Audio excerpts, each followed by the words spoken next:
This is the Ordinary Badass podcast with me, Etain O'Kane. In this episode, I talk to Lisa about her personal journey from closed off and angry to honest and happy.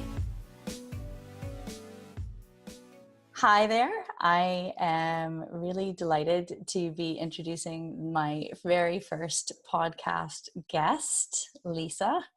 And we are going to have a chat about how she has applied different kind of learnings and ways of behaving and thinking and acting in the world that has helped her transform things for herself.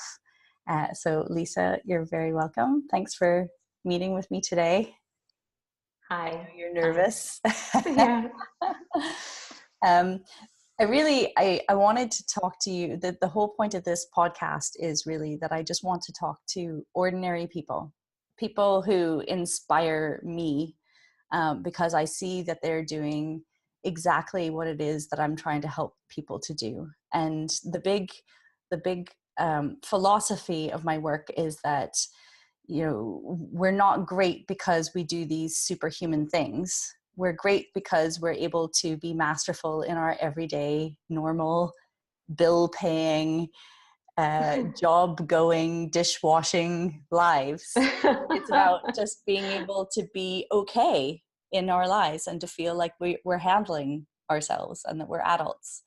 And so when I was thinking of people that I wanted to talk to, you were someone that I thought about, because I think that you did go through a process of transformation in your life. You kind of recognized that things were not working the way you wanted them to, and you took the steps that you needed to change that. And I'm wondering if you could maybe give a little bit of background or explanation of sort of what got you to that point where you felt like you needed to change. Yeah, I suppose I was just at the point where, as you say, things were definitely not working, and I was really in a rut and I couldn't see a way forward. And I knew to a certain extent that I was hiding, and in lots and lots of ways, and that had become, you know, a major habit in terms of how I live my life and my behavior, and all of the ways that I would conceal myself constantly, and even whenever I remember whenever I did first make contact with you, I remember seeing a poster advert for a Truth Club event or something, that I just remember the poster, and I remember thinking, whoa, scary Truth Club, what's that? And obviously I think that was the first sort of connector in my head that made me like, why did that really say something to me? You know, it was because I thought about it quite a bit, and I didn't know what it was, but it was more that my reaction was telling me that I really needed to do something about that, you know, to find out more, but more so, you know, I really needed to grow up in a way. Yeah. What was life like then? What was, I mean, you don't need to go into personal details, but how were you living your life at that point? In a very closed off kind of way. And I sort of had got into the way of nearly separating things. So there wasn't a flow, and there was no real essence of me and who I am. Everything had to be managed, and everything had to be controlled, and everything had to be boxed up and separate. And whoa, I was just so tired, and under an awful lot of pressure from myself. And I was so negative. I was so negative. Yeah. Yeah. So then you decided that you needed help, and you reached out to me, and we did some work together. Yeah. And what was that process like for you?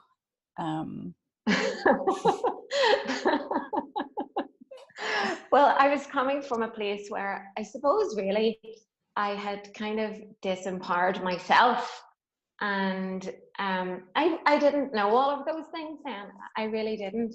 I just knew somewhere deep down that this was the road to nowhere that I was on, and I needed to do something. I didn't know what it was, but so in terms of the process with you, it was daunting. It meant facing myself, and I knew that. And you know, while you helped me along that road, it was really hard work. Oh, I've lost an earbud. Okay. It was really hard work. And I mean, I remember you would sort of like suggest tasks, or suggest that I might think about something, or I might do something, or I might have a conversation with someone. And I would give that a lot of thought. And part of the process is actually as well, a huge part of the process for me was to get out of that way of giving everything so much thought, and getting more into how it feels. I mean, I remember whenever I first started to try and consider how it felt in terms of, in a physical sense, I had absolutely no idea really what you were talking about in terms of like meditating, or how do I feel physically about this. Etain, really, it took me quite a while to even discover, what is she talking about? What should I feel? What does she want me to feel? I really don't know. And so it was a process of discovery, because I really didn't know. And that was terrifying at that stage. I had to really, you know, I lost all of the things that I felt secure with. So I had this feeling of control, and I had to let go of that in order to discover what I needed to go through. So it was hard work, and it was scary. That's the truth. It was scary, but it was so rewarding at the same time. So every step I took, it was worth it. So the learning was there, and I love learning. And so I felt every time, I felt like, oh, it was so dramatic, but it was worth it.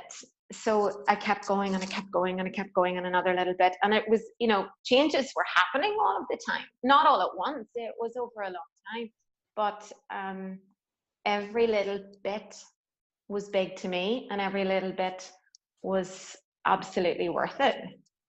Even, I mean, mainly the really hard bits. Yeah, like, and it was tough, but it was something I knew that I needed to do. It was certainly no worse than continuing on the path to nowhere. Right. You know. Yeah. So, I mean, a big part of what my work is helping people to see themselves, you know, to develop that self-awareness. So part of that is learning how they actually feel moment by moment, and to become aware of the fact that they are a human being in the present moment who has power to make decisions and interact. And what was that like for you, given that you were so good at compartmentalizing and, you know, pulling things away from each other and keeping them all very separate, to have another person just seeing you and feeding that back to you? Yeah. What was the benefit of that, obviously? I think that was where the learning started. Whenever you would whenever you would point out to me like changes in body language and things like that. And that really started the process of me noticing. So that was a really good starting point in terms of, oh yeah, like, why can I not look at her, at you? Or, why do I constantly fidget with my feet that I never ever noticed, with, tap my feet? I never noticed that before. And all of those things. And so I began to notice those little things that I would do all of the time. And then I began to like over notice everything that I was doing. And then I began to notice the things in other people. And I really like that.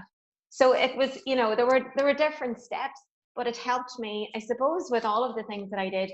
I had to discover the things in myself first before I could then process that through in terms of forward into my interactions with other people. I had to notice the things about myself first, and it might be ways that I change my body, change how I express myself, or things that I choose to not say, or not do, or then there were all the things that I would wrap up into little stories that didn't actually exist, or that I had a habit of developing a whole imaginary scenario before I would even go to something, or before I was even in the space, before it had actually happened. But yeah, all of the noticing around body language and those types of habits helped me to realize that it wasn't about the stories that I imagined in my head. It was about what was actually taking place right there in the moment between two people or more. And I'm not able to cover all the eventualities in my head in advance. I haven't covered the whole storyline in my preparation for the conversation. I have to deal with it as it happens. I'm fully capable of dealing with it as it happens. If I'm not able to deal with it as it happens, then I'm not able to deal with it. So then that's what I say, this is too much right now, or I'm going to have to come back to this, or this is more than I expected it to be, and that's okay.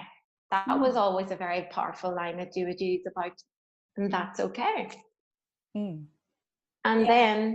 And then you would say, and that's okay too. It was usually followed by two. That's okay, and that's whatever I would say next. It would be, well, that's okay too. So I would, I took all of that on board, and I would be constantly telling myself, well, that is okay, because I'm dealing with it right now. There's no other way to actually deal with whatever this is. No amount of preparation and thinking and rehearsal means really anything, because it hasn't actually happened. So there's no learning or growing or benefit or progress. Yeah, when you're lost in your own head, you're not moving forward. So another big part of my work is about helping people get over that fear that their brain is telling them you can't do this, or it's safer to be in here ruminating over and over and over again. Yes, ruminating. What helped you get to that point where you were feeling the fear, you were feeling terrified, your brain was telling you all those stories about you not being able to cope, and yet you still managed to act? You still managed to do those difficult conversations or to make those changes. What was it that helped you do that? I think it was breaking out and taking small steps.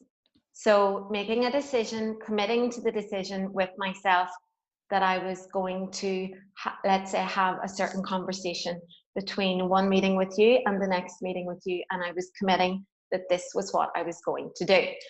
And the whole idea of feeling the fear and doing it anyway, I really did embrace that.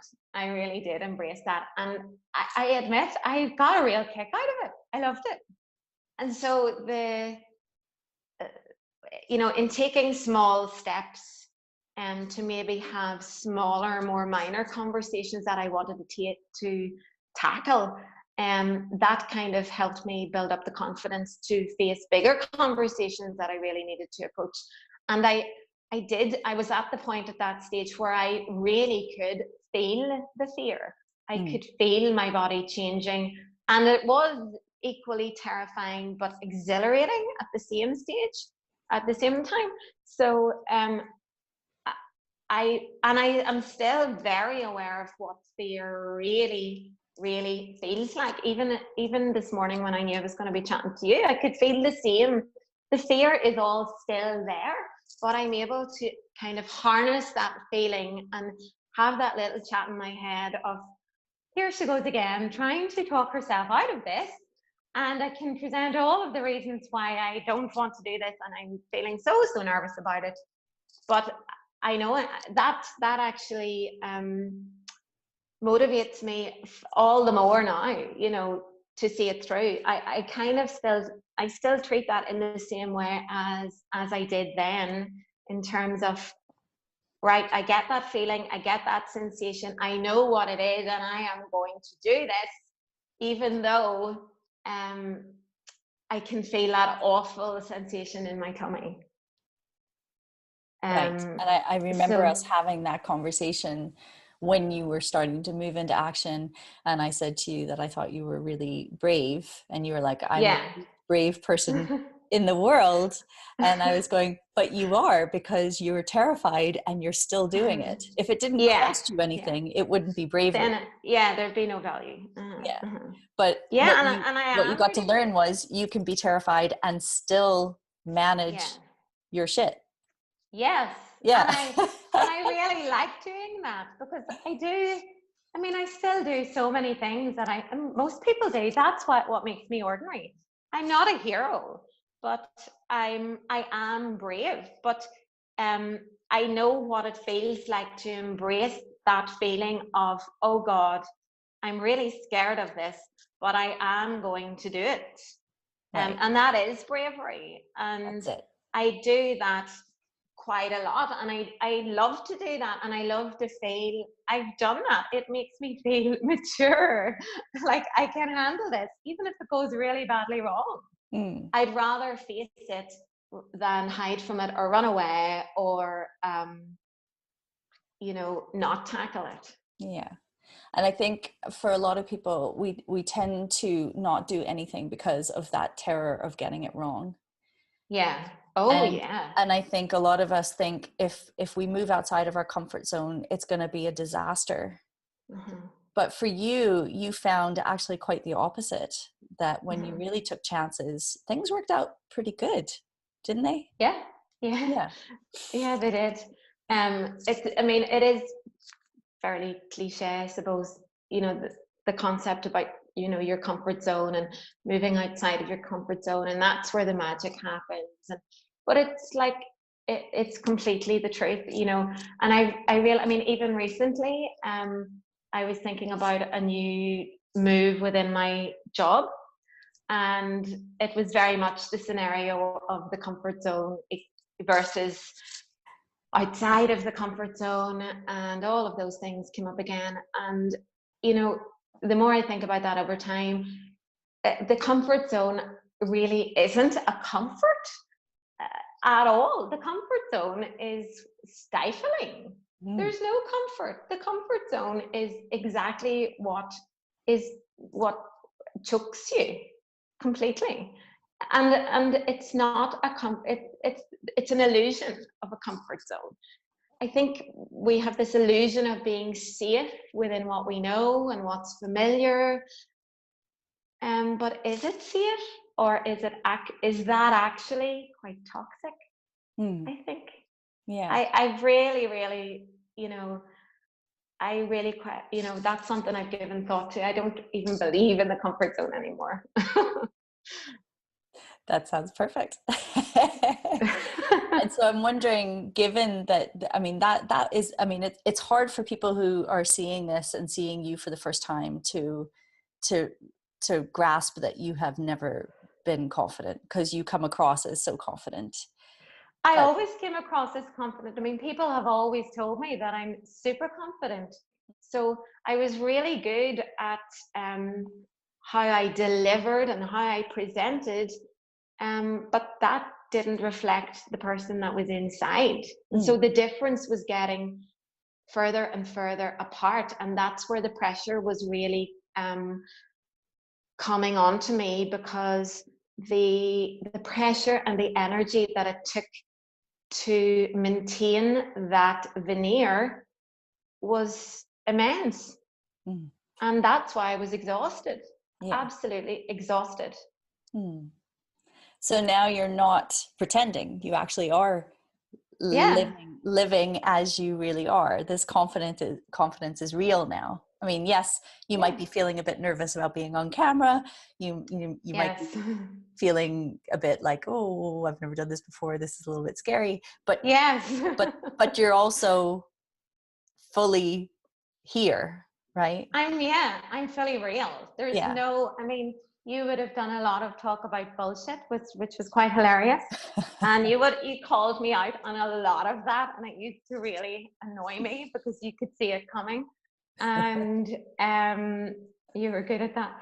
And yeah, you were right. You know, there isn't room for that anymore. It's just me, and it's just real. And if I'm in a bad mood, I'm in a bad mood, and if I'm feeling scared, I'm feeling scared. I mean, most of the time I'm not. It's just me. This is what you get. I'm quite direct. It's not that I lack compassion. I don't. And I mean, I have empathy and all of that, but I'm not hiding or presenting or so caught up in what everyone think or might think. All of those things. Whatever people think, they think. Whatever I think, I think. It's just me. Yeah. So I love it. That slides straight into my next question, which is, how has this impacted on your ability to connect with others? How has it impacted on your relationships? What's different now for you? I'm much more authentic. I mean, in terms of my friends, I have a relatively small, I would say, group of friends, but they're real friends. They all know me. They all, I'm able to have a real conversation with them. I'm able to say what I actually think. There's no rehearsing or, you know, overthinking or things like that. I'm totally real. I would also say that I did take a lot of people with me on my journey, and they've told me that as well. And I would, you know, when I think back, I suppose that's also where a lot of the pressure came from. I was so afraid of letting everyone down and disappointing everyone, and the fear factor, Etain, was massive. So I did take a lot of people that I care about and that care about me. I took a lot of people on the journey with me. And like, even still, you know, some of those people do say to me, you know, and do you remember Etain? And, you know, thank God for Etain. And, you know, they were, no, but genuine, like I'm thinking of one person in particular, and it was hard for them too. I mean, they could see that I was going through something that was very difficult. And they could see that in some situations, my perception of their expectations had contributed to my feeling of being under such pressure. In some circumstances, that their behavior had contributed to my guilt and to my fear. So, you know, in terms of how I relate to everyone now, I'm much more honest and clear, and I don't try to hide the negative aspects of how I feel or to shy away from that. I mean, I always remember the anger issue and the denial of the anger issue. Of course, I'm not an angry person. And I did not realize then just how angry I was. I really didn't. Yeah, I remember that. That was quite a funny story actually, because I kept asking you about anger, and you're like, no, I don't do anger. I was like, you seem pretty angry, and you came back the next week telling me that you had spent the whole drive home going, who does she think she is, calling me angry? I will never forget that journey home. And still, whenever I'm at those traffic lights, as I was passing them even yesterday, I still remember that moment very clearly. Holding the steering wheel, thinking, coming home from this session with you and thinking, I'm not angry. I'm not angry. Like, who does she think she is? And I was raging. I was absolutely raging. And I was holding the steering wheel, and it finally dawned on me, I am actually raging, ripping. And I realized I really, I was angry. And like my friends have said to me that when they consider me then, I wasn't angry. I didn't know that then, that's what they thought. But I was so angry with with everything. I was a very angry person. I was very good at concealing it. I think in terms of my work or my conversations with people, that like if I was shopping or something like that, I was able to navigate the world without really dealing with it. I was so good at that Nice. is why I had got into the position where I had separated all these different kind of aspects, and the anger certainly was not being dealt with, and I was in complete denial, so much so that it took a real crash moment for me to come into the real world and realize that I was furious. I was deeply angry with a lot of the things in my real world. Yeah. And how did you learn to what happened once you made that realization? Then what? I had to admit it, and I had to acknowledge that is what it was, that's what my good friends had noticed, and that is what you had noticed, and you were bloody right, and it annoyed me. And I was angry, and then I moved forward to the position where I could see that, well, that's okay. It's okay if I'm angry. How does that actually feel? What does that feel like for me? And then in noticing how I was dealing with it and not dealing with it, and how that was actually contributing to where I found myself and contributing to negative aspects of my relationships with other people in my life, close to me. And I suppose also that brought on the guilt aspect. Why was I denying that feeling? Because it was undesirable and a little bit ugly, and so it wasn't something that I wanted to show or display. So I kind of unpacked all of those aspects around it, and then I had to explore what was a healthy way of actually approaching the fact that I was angry. And that usually started by admitting and saying, I'm quite angry about that, or I'm quite annoyed about that. Again, back to being really honest and dealing with it as it came up. Yeah. And learning where your boundary was being crossed and being able to assert that again. Yeah. And then leaving it, not carrying it. Right. So leaving it there it was. I'd acknowledged the fact that was how I felt. I had said it, or got it out of my system, and then it didn't have to be with me anymore. So the freedom, I was able to leave it there and not carry all of this baggage and oh my goodness, such weight with me.